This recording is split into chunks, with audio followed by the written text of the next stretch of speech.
150 Trump supporters marched through the streets of Vancouver this afternoon, calling for vote recounts in a show of support for Donald Trump.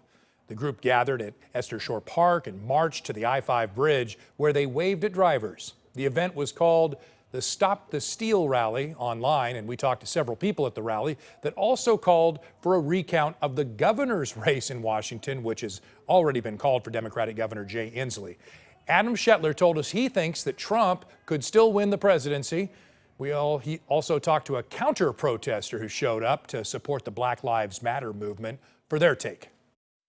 Donald Trump has my values, and I'm ready for Donald Trump for 4 more years. We're looking for a recount because it's obvious there's been some fraudulent ballots come in, and it's really hard to believe that a man that's been in public office for somewhat of 50 years, it's done absolutely nothing. Now all of a sudden he's got overwhelming votes, the best in history and ever. It just seems a bit too far-fetched. I'm an independent voter. I realize the last 4 years have been incredibly destructive in many ways. The environment, middle class, our relations with our allies, etc. And we can't continue with that destruction any longer. And Mark went on to recall the unrest in the country back in 1968.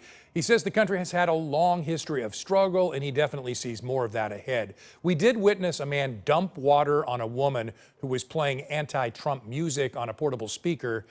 Other than that, the rally remained relatively peaceful compared to other demonstrations that we've covered over the past several months now.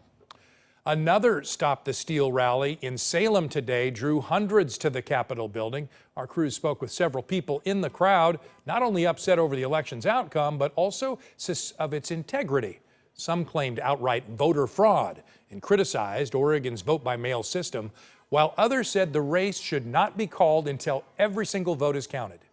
I personally checked my own ballot status, and my ballot hasn't even been counted yet. Oregon is considered a blue state. Do you know how much that fears for me? Well, per the Secretary of State's website, Biden's win in Oregon is definitive. More than 2.4 million ballots are listed as received. Joe Biden leads by 375,000 votes, with less than 70,000 left to count.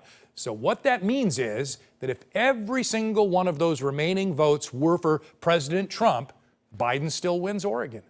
We're also told the vote counts may not always match the number of ballots received, and even differ from race to race. And that is because even if a person turns in a ballot, they might not cast a vote for every race on that ballot. That happens all the time. As for claims about voter fraud in Oregon, take a look at this. Last month, Oregon's nonpartisan Legislative Fiscal Office, again, nonpartisan, released its latest review of Oregon's vote-by-mail system, and that office found that out of nearly 61 million ballots cast by mail over the past 20 years in Oregon, there were just 38 instances of voter fraud. That number was further confirmed by the Oregon Department of Justice.